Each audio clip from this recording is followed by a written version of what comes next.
Get ready. You're listening to JoshCast. Starring Josh Pranks. Josh Gotcha. You're way too ugly, girl. That's why you won't shut up. You have me constipated, aggravated. I wanna run you over. Damn, all these ugly girls. Their ass has cottage cheese. They have pimples on their asshole. On their asshole. I'm gonna run you over. You see, it started with a drink. Had you bent over a sink? Now you start to turn around, girl. A dick started to shrink. It's all because your face looks like Harry Potter. Harry Potter. I mean, I think I'm ugly too. Just not as ugly as you. Then when I start to see you smile, girl, I don't know what to do. You're so disturbing. All I want to do is run you over. Run you over. Look, I know it's superficial. Your face looks like someone hit you. At first I thought it was a mask, so I started pulling tissue. So what the fuck is your face made out of Play-Doh? Out of Play-Doh. You're way too ugly, girl. That's why you won't shut up. You have me constipated, aggravated. I wanna run you over. Damn, all these ugly girls. Their ass has cottage cheese. They have pimples on their asshole. On their asshole. I'm gonna run you over. Now I'm not all about looks, and that's cool, you're into books. And I can't help it when you smile. Looks like you're caught by a fish hook. But at least brush your teeth, cause they look like caramel popcorn. Caramel popcorn. And I know you have braces, and you date different races. Girl, you know I'm a rapist, and I still wanna rape you, bitch. But that's because your pussy isn't even worth it. Even worth it. Look, I know it seems superficial. Your face looks like someone hit you. At first I thought it was a mask, so I started pulling tissue. So what the fuck is your face made out of Play-Doh? Out of Play-Doh. You're way too ugly, girl. That's why you won't shut up. You have me constipated, aggravated. I wanna run you over. Damn, all these ugly girls. Their ass has cottage cheese. They have pimples on their asshole. On their asshole. Gonna run you over. I told you the truth, and now we're fighting. Jesus Christ, bitch, were you struck by lightning? And don't put on makeup, cause that won't even make it better. Make it better. Now I know you want to be sexy. Your mustache doesn't impress me. My phone got a disease when your ugly ass texted me. Good God, your mom should have just swallowed you. Should have swallowed you. You're way too ugly, girl. Her ass has cottage cheese. They have pimples on their asshole. On their asshole. On their asshole. Hey, long time no see there, 2011ers, whatever that means. It's the first episode of 2011 here for JoshCast. And guess what, people? I don't have that much material for this show. Great way to start out the year, recorded this piece of shit show. The show is going to be definitely between 20 minutes and a little bit over. It's going to be definitely less than a half an hour. Reason being is because whenever I want to interview people, like comedians, it never really works out. Like, it's like weird. Like, sometimes I don't plan on interviewing anybody, right? And then I'll start talking to a comedian, and we start having kind of like a cool conversation. So I go, okay, let me bust out my shitty tape recorder, microphone, and record it. And then I got some content for the show. But it's the opposite. When I want interviews, I usually don't get them for my show. Like, due to the snowstorms for the past couple weeks, pretty much, basically, I couldn't interview really any comedians because it's been pretty dead. Not this past Wednesday at the Cabaret, but like the week before that, it was like dead. So I really didn't get any interviews. I wanted to interview about 5 or 6 comedians, not like a half an hour interview, just like ask them about one topic and get like like a 1 or 2 minute interview from each comedian. But maybe for the next show we'll do that. I would try to get like another show next week since we're doing 2 shows a month. So that's that. So it's not a big deal, but I do got an interview with a comedian by the name of Mike Kedra. The name doesn't sound too familiar because he's like one of the most quietest guys ever. If you ever go to Cabaret, and if you listen to this, most likely you do go to the Northeast Comedy Cabaret to do open mic comedy. He's a tall, white guy. He's like real tall. He's about my height, whatever. And he has like a long neck, and he goes on late, and he just stands around. He's quiet. He doesn't talk to anybody. And we started talking a few weeks ago, and I just said, hey, let me interview you for my radio show. Because, doing this radio show, this piece of shit show, I thought it'd be kind of cool just to talk to comedians, just in general, get to know them and stuff. Because he's been doing comedy, apparently, off and on for 20 years. So the guy's like some comedy legend, apparently, and he doesn't even talk to anybody. It's kind of weird. So we get to that interview later. I got a few bits for you. You just heard the Ugly Girls song parody. Some people would say that's one of my best song parodies. I did that back in 2007 when that song was irrelevant. So anyways, I want to talk about just mainly one subject. This past Wednesday, I'm recording this on a Friday night because I'm a loser. It's a Friday night. I just banged out a 2-page essay to do Tuesday, and I just ate a cup of Edie's butter pecan butterfinger ice cream. So I am just a fat fucking loser, and I wish that was a joke. It's not. But this past Wednesday at the Cabaret, I brought somebody. I brought a female friend, and, she wanted to come, and I really didn't want her there because she's not really a fan of stand-up comedy. Like, she likes a few comedians like Kevin Hart and stuff like that, but she's really not a fan of stand-up comedy, which is fine. So she was like, can I come see you do comedy? And I really wanted to say no or just make something up. But I said, you know what? I've been doing comedy now for a year and a half, and I haven't brought like one single person. I got to, I'll bring somebody. I don't know why. Just to torture myself. So I got home from school on Wednesday around almost 6 o'clock. And, I take the bus, so I had to come back, call her, talk to her about where to meet, blah, blah, blah, blah, blah, write out my set. And the set that I did that night wasn't pertaining to her, meaning that I could have just wrote all black girl jokes or all woman jokes. I decided not to. I decided, you know what, I'm just going to do the set I originally would do because I knew she wasn't going to find it funny. So anyway, we got there, usual time. It was a pretty good crowd this past Wednesday at the Cabaret. And we stayed for about an hour and a half of the show, and we left. And I didn't bother to ask her. Like, one thing about me is I would never ask anybody, hey, do you think I'm funny, or what did you think of me? But she had some opinions about some other comedians. And she was like, this one person was this one person was that. She liked some people. And I could tell she didn't like my stuff. And I said, listen, you don't like my stuff, I get it, whatever. And she said, well, you have really good delivery, and you were really hype, like good energy, but I just didn't get some of your jokes. And I tried to explain to her that, I didn't do my best material that night, and it's not a show, and blah, blah, blah. But I knew she wasn't going to like my stuff from the get-go, because like I said, she's not a stand-up comedy fan, and she really didn't laugh a lot. Like, the funny thing is I put my, I record, everybody knows that I tape my sets on a tape recorder at the Cabaret, since it's such a small room. And I listened to my entire set from Wednesday to put it on my MP3 player, And she didn't laugh at one single joke. Not even one. She probably didn't even smirk. And it didn't piss me off because I ignored her. The whole time I was on stage, I was nervous because I never brought anybody before. Like, I wasn't real nervous, but I was, like, extremely, not extremely nervous. I was just, like, a little bit more nervous than usual. So I pretty much didn't even look in her direction, which made it more uncomfortable for me up there. So I don't know if anybody could tell that or not. But I knew for a fact she wasn't going to like my stuff. She pretty much told me that she didn't get some of my jokes, and I didn't ask her for feedback. And the funny thing is when I first started comedy, like the first couple of months, I didn't know anybody.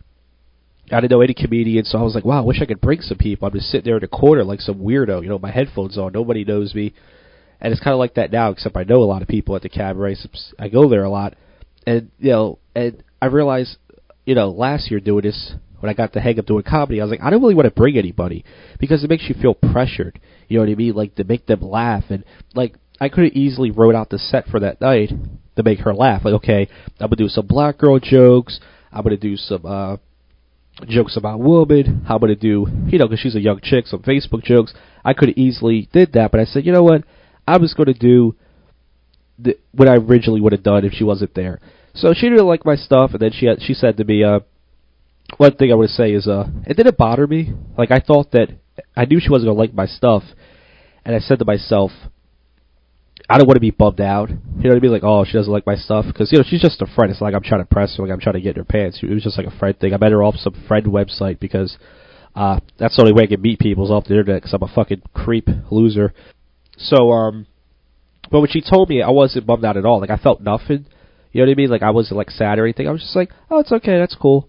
And really, I didn't feel anything, like, emotionally, like I thought I would. So that's kind of cool. Because, it's really hard. Like, some comedians say, oh, when you tell a comedian his joke sucks, it's like saying one of your children is ugly. And for me, I try not to take myself seriously as a comedian because I've already been doing this for a year and a half. It's like the beginner stage. And so it was kind of cool how I took criticism. But she told me I inspired her to start doing poetry. And I told her, yeah, I'm going to judge you. Now that you gave your opinion of me and said, oh, you liked my stage presence and this and that, but my jokes weren't funny, I'm going to watch you do poetry or something, and then I'm going to judge you. And you're going to see how it feels when somebody says, oh, well, I felt that your poem didn't have enough metaphors, or you didn't make enough eye contact with the audience, or you could have been more personal when describing your description. So, the whole creative field is crazy. Everybody's a critic. And, she has a right to her opinion, so I wasn't mad about it, but it was just really awkward for me. And I really don't think I want to bring anybody to see me do comedy, for a long time. Not that anybody would want to see me do comedy since I don't really have hardly any friends, but I realize it's not a lot of pressure. It's just like, I feel like you have to write material for that person. Like I have to do the whole set, like, okay, for these people, and then, if they don't like it, then, either you get bummed out or you don't. In this case, I didn't. So, that was my little experience on Wednesday. I'm going to play you guys what some people consider one of my best prank calls. What funny thing about prank calls is I did this prank call. I really didn't think it was that funny. I thought it was good, but back when MySpace was still kind of booming, like in 2007, a lot of people wrote me emails and commented on me and said, this is one of my best prank calls, and it's so funny, and how people were saying, ravioli. So here's one of my, I guess what some people say, one of my best prank calls, ravioli.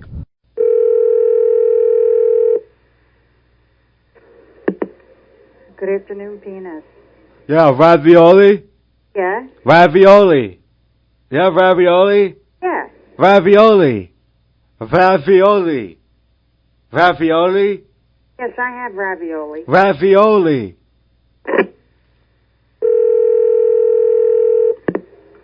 Good afternoon, PNS. Ravioli. Ravioli. Ravioli. Yes, I have ravioli. Who is this? By Jeff. Ravioli? Who is it? Jeff. Jeff? Yeah, ravioli. Ravioli. I don't understand you, hon. Ravioli. Yes, I have ravioli. What did you want? Ravioli. How many? Ravioli. Ravioli. I'm not going to answer you. 3. What did you want? 3. 3? Ravioli. 3. Could do you have platters? No, we just sell them in the box. Oh, $3 then. 3? Ravioli, yeah. All right. Ravioli. Good afternoon, PNS. Ravioli. Hey, listen, are you playing around or what? No, I want $3 of ravioli. You'll have to come here and get them. You didn't tell me that.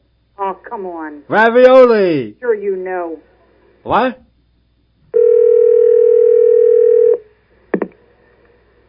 Hello? Oh. Ravioli. Get off the phone. Ravioli. I want ravioli. And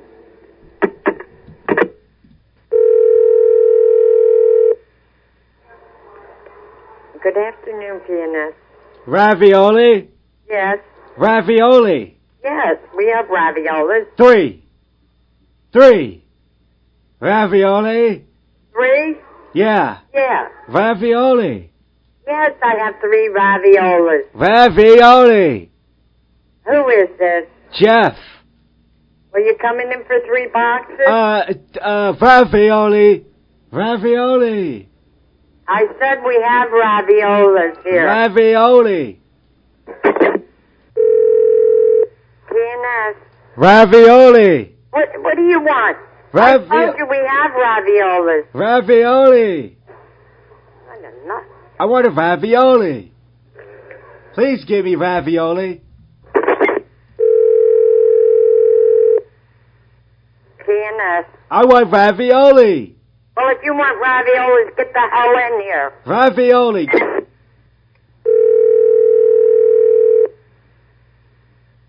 PNS.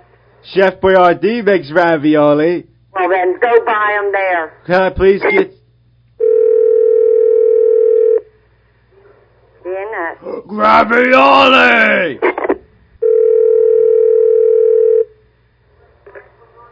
PNS. Yes, hi. I was wondering what's the address there? 7051 Torresdale Avenue. Okay. Ravioli! PNS. Ravioli? I don't think you're being funny in the least. What? Oh, I had 5 phone calls, somebody saying that. Can I help you with anything? I'm sorry. I was wondering if you have any ravioli!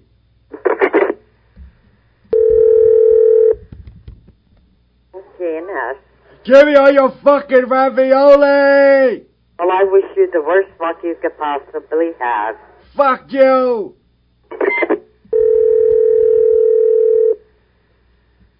PNS. They keep taking all the ravioli! When am I gonna get any? When? Think you're funny or something? No! Then you're a retard. I want money! Yes. Ravioli! I'll star 69 and I'm going to find out your number. I'm gonna 69 your ass! Are you finished? Excuse me? Oh, PNS. Ravioli! One of the many reasons why don't we get laid, ladies and gentlemen. Alright, so I'm going to get to the Mike Kedger interview. Mike Kedger, like I said, he's a really quiet guy. He goes on really late at the cabaret. Like a lot of people like me, I leave because I take the bus, and some people just leave because they get tired. He usually goes on like one of the last 5 people. You know, I saw his stuff. Like I hosted one night, and he's pretty funny. And he's apparently a veteran. Excuse me. He's apparently a veteran comedian. And it was kind of cool to sit down and talk with him because I think that was the most words he's ever spoke ever. Like he never talks to anybody. And I did this interview almost a month ago, which just shows you how much I update this stupid show. So anyways, next week I'm going to try to get some more interviews and stuff, and hopefully we'll get a better show. But here's the interview with the mysterious Mike Kedger. You're at the Comedy Cabaret with Mike Kedger. Maybe talk a little louder there, Mike. That's it, Mike Kedger. Yeah, all right. Now, I see you around. You're a really quiet guy. Is there a reason you don't like talking to other comedians, is it? Or is it kind of just like a weird... My nature, that's all. Is that how you are in real life, or is it just like a mind state before you go on? Like, you kind of don't like to talk to people, or does it just make you feel better just not talking to people before you go on? Yeah, that's my nature. I'm a loner by nature. Me too. Yeah. You're not the only one. You shouldn't feel bad. You got any good poo-poo stories? What, poo-poo? Yeah, you almost poo yourself. I think every guy has almost shit himself, or has shit himself, or something like that. Do you want to share one of those? Poo-poo story? Yeah. The poo-poo story. That is a weird question. No, I can't really think of any time. You mean on stage or something? No, I mean, of course not. There wouldn't be much stories, but I mean, do you have one? Poo-poo story? No, not really. Oh, come on, Mike, you're striking out here. How about in life? You ever have your heart broken? Heartbroken? A woman, a career? Yeah. Well, no, I've broken a few hearts, but no, I never had mine How was broken. that? What do you mean, breaking up with women? You call them? Now I'm the one who usually breaks up with them, yeah. Oh, that's great. Now, for the people the 7 or 8 people listening to this that are going to listen to this, like, how would you describe your comedy? I only see you perform one time because I usually leave early. Yeah. How would you describe your style of comedy? Well, I use different kinds of comedy, but mostly it's very self-deprecating, and it also tends to be very dark and violent. Really? Yeah. Last time I saw you weren't that dark and violent. No. Well, maybe that was just that one set. Yeah, probably just that one set. Now, how long have you been doing comedy? Oh, a long time, like 20 years off and on. Really? Yeah. Have you ever got further in this? Like as far as you ever got a gig or a contest won? Or? Never even really tried, really. So do you have a lot of material? Yeah, well... You just, like if someone said can you do 40 minutes? Could you do 40 minutes? Oh, yeah, I got 40 minutes. A good solid 40 minutes. I got probably at least a good hour. That's good. Wow, I never thought you did it that long. It's amazing. You figure you get some more respect, man. Get you on some shows or something. You're a comedy legend. This breaking my heart. But what made you decide to get into stand-up comedy? What do you like about it? Well, I get a high from it, like everybody else does. But I think the association of ideas, I think that's the thing that turns me on the most. It's just the basis of comedy writing, you know. Who are some of your favorite comics?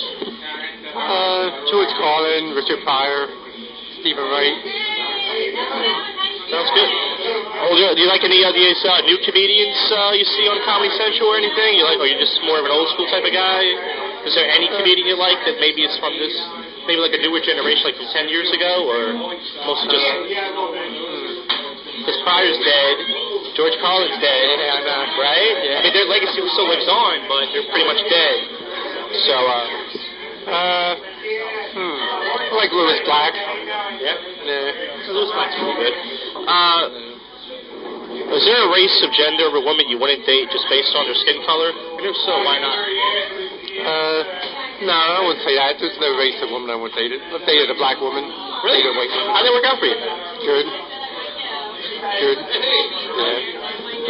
Alright. So... I have to deal with the negative stereotypes. The black woman, you know. So, why did you figure you didn't make it as a comedian? Did you ever travel? Did you ever take yourself seriously? Or was it just always just a hobby for you? Like, I don't really care to make it. I'm just going to do this for fun. Probably, because my antisocial tendencies, that's probably why. Well, I don't think that's true. I mean, but maybe... It's true, but it's all about kissing people's asses and playing games and everything. That's what it's about. Yeah, that's true.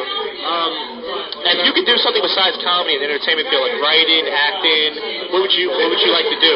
Let's say you could be a comedian and whatever else. What would you like to do? So it'd probably be something in show business. Being a writer. Probably being a writer. Some kind of writer. If you could start your own comedy tour, you're the headliner. What 3 comedians would you put on your tour? And they don't have to be Philadelphia comedians. I mean, like professional comedians. They're alive. Possibly alive. Well, I'd probably pick guys I know from around here, like Ed McGonigal or Roger Weaver. Yeah, they're pretty good. They're really good. Does your family know you do stand-up comedy? And if so, are they supportive? Ever have anybody in your family, any friends come? I mean, you say you're a social rep, but when you used to have friends, ever you come out and support you and all that? Well, I don't really have any friends now, but a few relatives saw me a long time ago. Years ago, a few relatives, my cousins, my mother saw me a long time ago. Yeah. So let's get into the psychology of why you're a social rep. Have you been that way your entire life, or was it just like when comedy started? You just kind of, were around comedians all day. You realize they're fucking idiots, probably most of them. Probably since I did a lot of drugs as a teenager. That's why. Did you? Now, what kind of drugs did you do? Did you do like just marijuana, or did you do like hard cocaine or crack or crank? I tried coke. I only did that once or twice. Had a penchant for acid for a while as a teenager. Yeah? Did you ever lick a frog? Lick a frog? No. Poison toad? No. Done mushrooms. Oh, You know, do you feel like you hate people? Are you angry towards people, or are you just a nice guy who just doesn't want to? You just don't want to deal with people. That's pretty much it. A nice guy doesn't want to deal with people.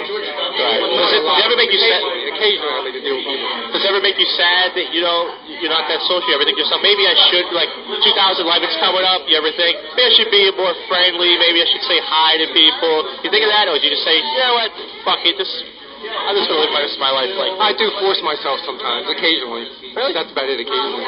It's cool. Why are vampire movies so popular?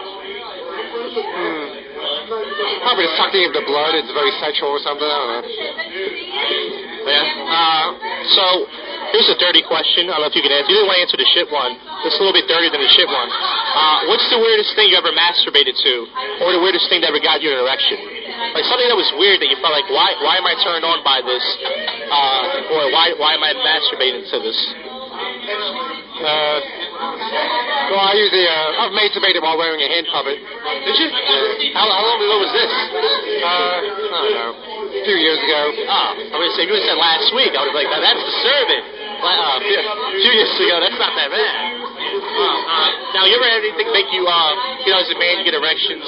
You ever have something make you get aroused seeing? Like maybe a woman breastfeeding or a mannequin, and you think to yourself, maybe I'm mentally disturbed, this is turning me on? Anything that has to do with spanking, that's what turns me on. Oh, yeah, you like spanking? You like getting spanked or doing the spanking? I would switch back and forth. I'm a switch. I like to switch back and forth.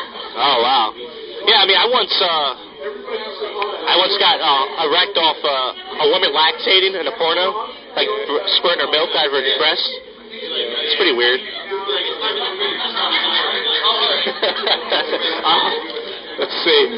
Would you rather have sex with Whoopi Goldberg or stick your penis in a plastic vagina that's made out of foil that might cause a cut or an injury? I'll go with Whoopi Goldberg, I think. Really? Yeah, I mean, you're pretty attracted to her, but... Right, you don't want any injuries to your penis. That's right. Sorry to ask you this last question, but any plans in comedy? Is this it? Or do you just think you're just going to do the open mics and then give up? Or do you ever think you're going to try to get a tape out, travel, maybe start kissing ass, perhaps maybe blow a guy? What do you think? What is your plan for 2011? Like try to be reality television or something? I don't know. Nice comic stand if it comes back. Have you ever auditioned for that? No, I went up a couple times. I didn't get the chance to audition there. All right, the great Mike Kedra. Do you have a website, a Facebook, anything? Nothing at all. So that's a good way to get people to get in touch with you, not to have anything. All right, well, thanks for doing the show. All right, you're welcome.